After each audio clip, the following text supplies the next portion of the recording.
किया है, आपने मुझे बोलने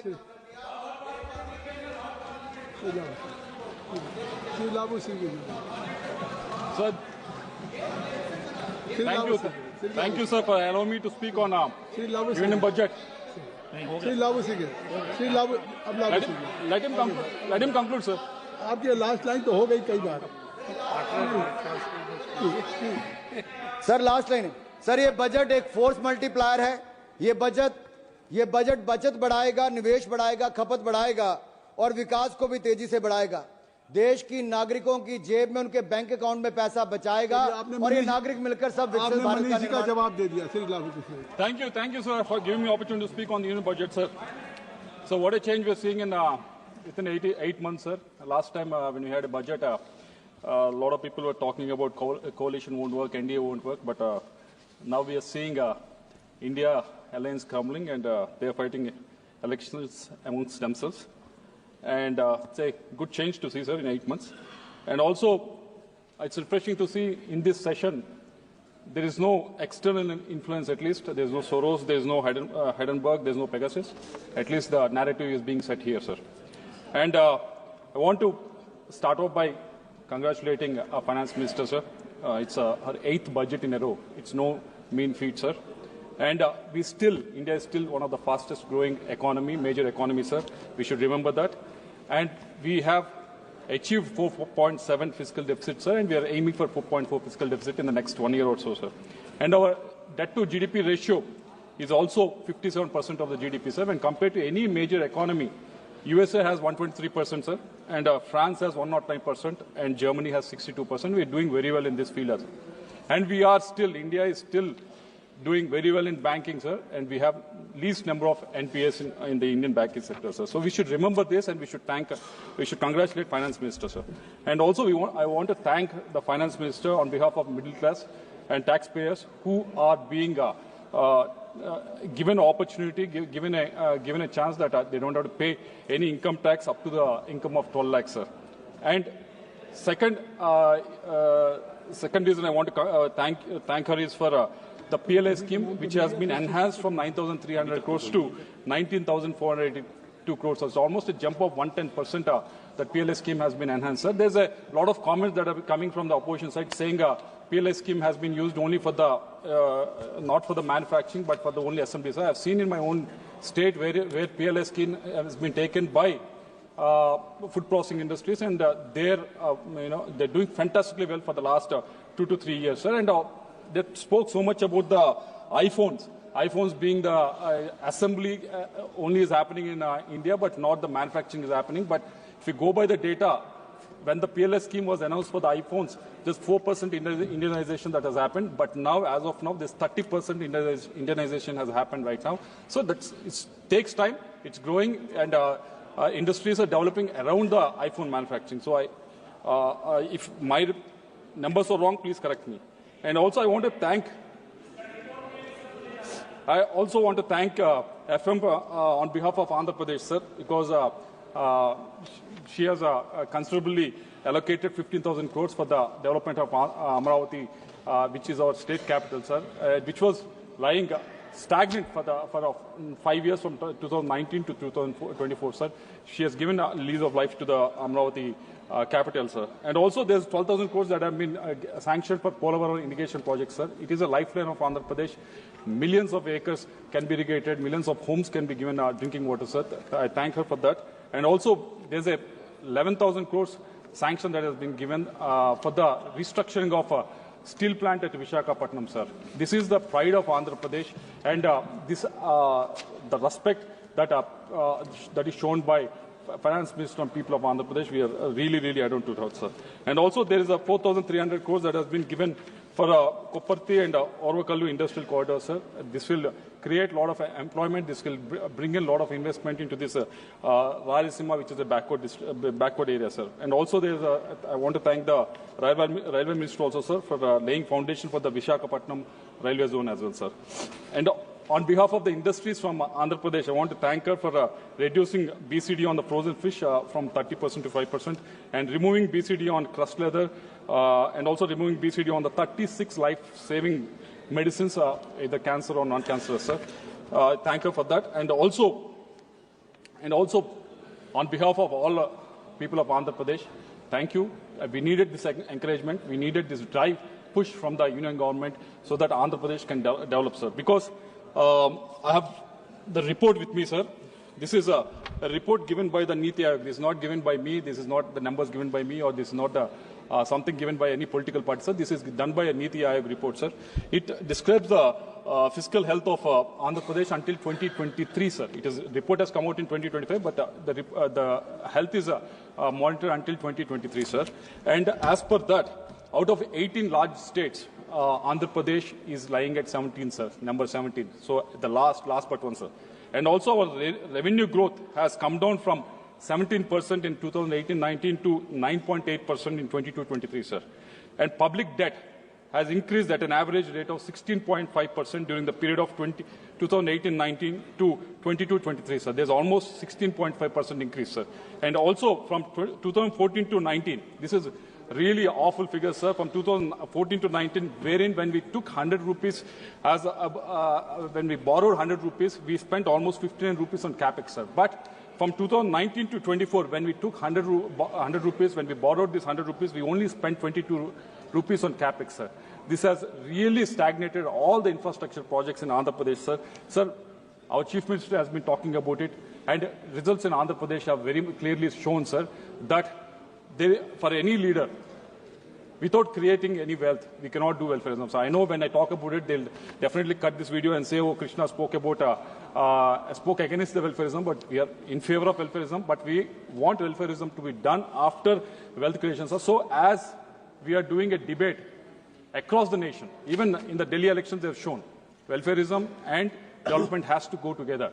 So as the debate is going on with regards to one nation, one election, we want the debate to happen even on this, sir. Our Chief Minister now is clearly saying, let's have a debate across the nation saying no one has a right to do the welfareism without creating the wealth, sir. So I hope this Finance Minister will take it up, sir. Coming to the departments, with regards to the railways, there is an increase of 9,400 crores, sir. Thank you to the Railway Minister, but we request the railway lines which are being stagnant because of land acquisition issues to be speeded up and completed, sir. There's an allocation of, for Narega, there's an allocation of 86,000 crores that has been allocated. I know this is a demand-driven. I'm sure you'll bring more funds to this in the supplementary demand for grants. Only request from Andhra Pradesh is to include handloom weavers and handicrafts in this. So they are saving this field, sir, for so many years. It's a family tradition that they're doing. So I hope this can be taken into consideration, sir. Coming to agriculture, there's almost 3.994% increase in allocation, sir. And most heartening to see thing is, sir, every alternate cabinet meeting, you follow, everyone follows that, sir. Every alternate cabinet meeting, there is something that is being discussed and something that is being decision made regarding the agriculture, sir. So this is a good thing to see, sir. But recently, I was sitting with a few of the farmers from my constituency, and one of them is a very, he reads very well, he remembers very well. So he has asked me 3 pertinent questions, sir. The first question being, sir, I have seen central government employees getting 6th pay commission, 7th pay commission, and 8th pay commission. But I am getting this PM Kisan of 6,000 rupees from 2018. Sir, when they are getting this 8th pay commission, 7th pay commission, salaries are getting increased. Why can't my 6,000 rupees can be increased, sir? So in his own words, if I can change it, he's asking to be asking PM Kisan to be indexed with the inflation, sir. Second one he has asked was whether tenant farmers can be brought into this net of PM Kisan. We have enough technology, enough men to actually get the farmers on board, sir. So if the tenant farmers can be onboarded on PM Kisan, that will be a huge favor, sir. Third one and most important one is procurement of various food products, sir. There's some products that have been procured, but most of the products are not being procured. So say, for example, in my district, there's a chili production that chili cultivation that has happened, sir. But the problem is that is not in the procurement list. So the request from our farmers' side is, can you include, they won't ask every year, but maybe it happens once every 10 years, once every 8 years, sir. So when the prices really go down, we should have some sort of a mechanism, some sort of a special fund so that the central government and as well state government can intervene and stabilize the prices, sir. So this is the third ask from the farmers, sir. And The other clarity I need is with regards to Fiscal Bima Yojana. In 2024-25, there's 15,000 crores has been allocated, but 25-26 it has come down to 12,000, sir. So I request for a clarity whether this budget will be increased in the supplementary demand for grants or some sort of a mechanism has been in place for this, sir. And also coming to education, Jal Shakti and housing. There's a huge increments in the budget, sir, some of them, but the problem with all these three ministries is, sir, there's a underutilization of fund. In education, there's 5% underutilization, Jal Shakti 47%, housing 22%. I'm sure the reasons being most of the states which are ruled by opposition are not coming forward and actually accessing these funds. Maybe because of that, because you apply for PM Shri boss, then you'll get it. You're not applying for PM Shri school, that's the problem. Kindly address to the chair. We have avenues, sir. Respond on his question. Coming from state of Andhra Pradesh, we have a lot of avenues wherein these funds can be utilized properly. For example, education, a lot of higher education institutions have been sanctioned for us. Most of them are running in temporary campuses. We like ISER and IIIT. So we request funding to be done so that this underutilization won't happen in education, sir. And also PM Shri schools, we recommended for 2,369, only 855 has been selected, sir. We request other schools also to be selected.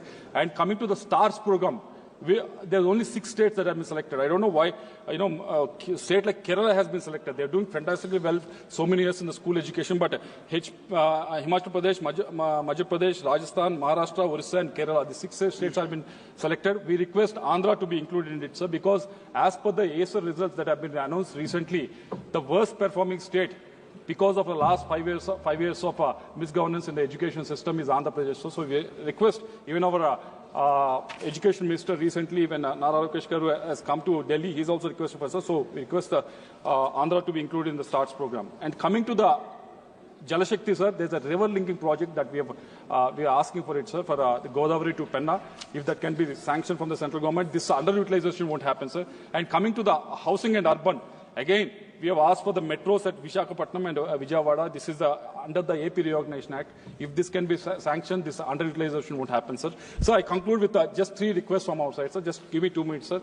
The first request is, it's not just related to Andhra Pradesh, it's related to the whole country. The first request is, sir, there are large businesses that are consolidating, like steel, cement, they come down from 10 groups to 3 groups or 4 groups, sir. And also there's a PLI scheme that has been given to the various sectors. They are also doing fine. But the problem, the main contention is with regards to the SMEs, sir. The SMEs who are the growth engines, who create a lot of employment, they are facing huge issues with regards to high logistics costs, access to technology and time dependence. Just give me 2 minutes, I'll conclude, sir. But what they're requesting is, one thing they're requesting is, they're asking for risk capital to be there, sir. What do you mean by risk capital? They are normally when they have to raise money so that they can improve their balance sheet, they can get the new technology, and they can make sure that they can produce better and compete with the others in the world level. They have to go through the banks, sir. The banks, they ask for 150% security, 200% security, sir. So what we request, it's helpful for everyone in SME, sir. What I request is, sir, in the last 2 years, there are almost, in 2022, 109 SMEs have gone for IPO, sir. In 2024, there are 235 SMEs that have gone to IPO, sir. And I know from my state, from erstwhile state where Hyderabad was the capital, there was hundreds of defense industries that were there, which are turnover of 50 to 100 crores. They can double it, they can triple it. All they need is this risk capital to be there, sir. They all benefited. I remember they all benefited when there was a stock exchange that was functioning in Hyderabad, sir. When we have arbitration centers across the country, when we have regional banks happening across the country, why can't we have stock exchanges, especially for SMEs, at least in the major cities, sir? This is a request. Last one, sir, I conclude, sir. I conclude with the last 1 point, sir. With regards to basic customs duty that has been reduced on automobiles, electronics, there are almost 51 products that BCD has been reduced, sir. But out of 51 products, there are 37 products. There's a cess that has been laid, sir. Finance Minister has mentioned many times that in the budget also, sir, that we will work in partnership with the states. So let's work together so that... Kindly conclude. Sir, last 1 minute, sir. Last 1 minute, sir. Last one. So the request from our side, sir, that this cess that is being collected, let's work out some formula so that state and center can benefit from it, sir. So this can be given both to the state and center, sir. So I conclude, sir. I conclude with just the last point, sir. With regards to funding the new technology, the opposition members have mentioned that we have rode the wave, that we have we have done really well with regards to the information technology. But I think we only rode half the wave, because when you look at the TCS and Infosys, they have done exceedingly well in service sector, sir. But the problem was that if you look at what are the products that have developed in the last 20 years or 25 years from India, at least from the IT sector side, there's none we can mention, sir, which have taken over the world. Sir, at least in this in the new next Industry 4.0, where is AI, robotics, renewable energy, and new age mobility, we should not be left behind. We should not be a service destination, sir. We should be there to be the technology provider, sir. So I request, under the National Research Foundation, 50,000 crores was announced 4 years back, sir. Somehow that money has not been trickled down. This year also there's 20,000 crores that have been given in the budget, sir. I hope that money will trickle down so that new technology can be taken forward, sir. Conclude, sir. Sir, I made all these requests with a positive impatience, sir. I'm impatient because the Prime Minister other day has mentioned in the address to the President's speech, saying these are the yojanas that he has bought in, and these are the amount of money it has saved the country. But even then, he has mentioned that he is impatient, that the country should develop much faster, sir. With that message, I am also making this suggestion, sir. I want the country to move forward, and I want the Viksit Bharat to happen not in 2047, sir, much before that, sir. Thank you very much. Srimati Supriya Sule.